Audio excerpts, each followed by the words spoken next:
Et Henri-Jean Servat est là pour nous en parler, effectivement, de cet événement lyrique autour d'un Verdi au théâtre du Capitole. Voilà, alors ce sont les tris du dernier acte de la Traviata qu'on vient d'entendre. Parce que pourquoi on en parle? Pourquoi? Parce que Franck Sorbier, le grand créateur de haute couture parisien, est à Toulouse. Alors il fait des costumes. Je vais vous montrer une photo. Regardez une photo qu'on va trouver derrière, une photo magnifique d'une robe de Sorbier. Oui, on y est. Voilà, on y est. Voilà. Non, mais c'est pas celle-là que je voulais qu'on montre. C'est pas celle-là. C'est là, bon. Voilà, c'est celle-là. Voilà. Voilà, celle-là. Voilà. Alors celle-là, regarde. Il y a quelques années, c'était. Moi, j'ai mis en scène la Traviata. Je recommence. Et j'avais demandé à Franck Sorbier de faire les robes. Il a fait cette robe magnifique. Mylène Farmer est venue revoir ma Traviata. Elle a demandé à Sorbier de lui faire une robe voisine pour un grand concert qu'elle faisait. Johnny Hallyday est venu voir Mylène Farmer.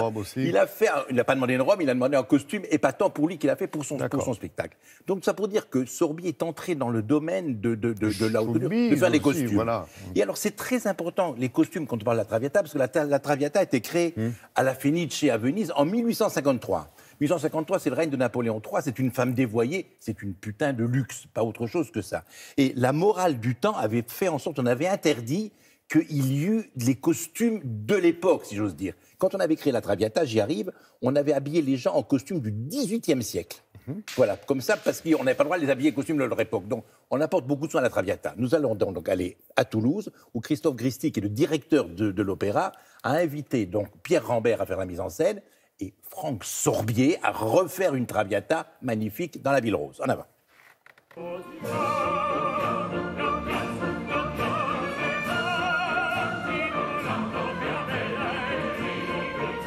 Ce qui me fascine dans la Traviata, c'est son paradoxe. C'est une histoire terrible. C'est une jeune fille qui a tout pour elle, belle, qui a du succès et qui meurt sous nos yeux.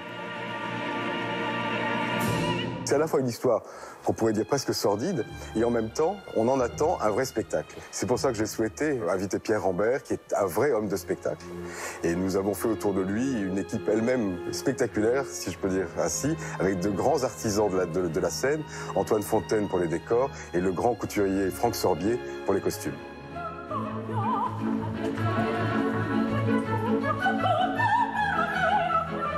Je me retrouve ici parce que je commence à avoir un peu d'expérience, je pense, en costume d'opéra, puisque c'est le troisième opéra. Les deux premiers, ça a été la Traviata et les Contes d'Hoffmann. Et donc, cette fois-ci, c'est avec Pierre Rambert. C'est lui qui a fait appel à mes services pour les costumes. Avec Franck Sorbier, les costumes deviennent de véritables objets d'art. Les robes de Violetta, les robes de Flora sont, pour moi, ce sont déjà des objets de musée en même temps que des objets vivants, puisqu'elles prennent vie sur le corps des chanteuses.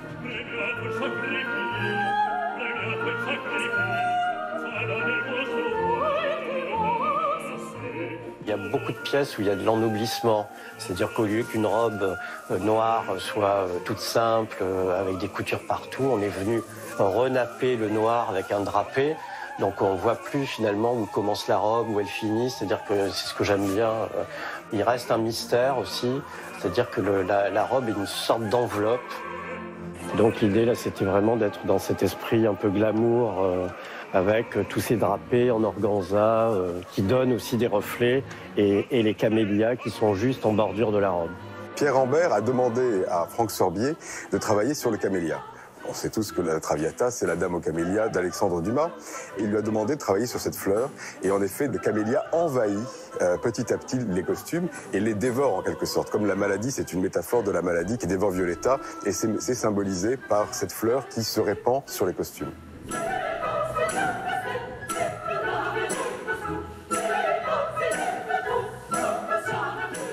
I feel very good.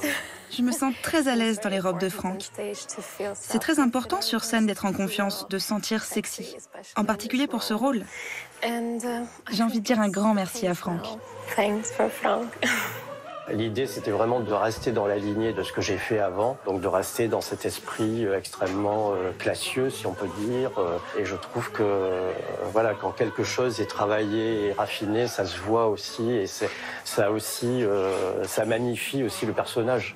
C'est vrai que c'est un travail de détail et d'orfèvre qui est magnifique. J'avais jamais vu ça, et tout est fait pour nous mettre en valeur et pour qu'on se sente le mieux possible sur scène. C'est que du bonheur.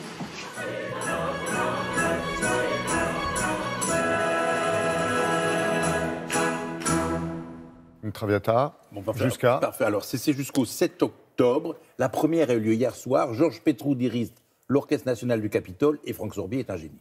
Merci.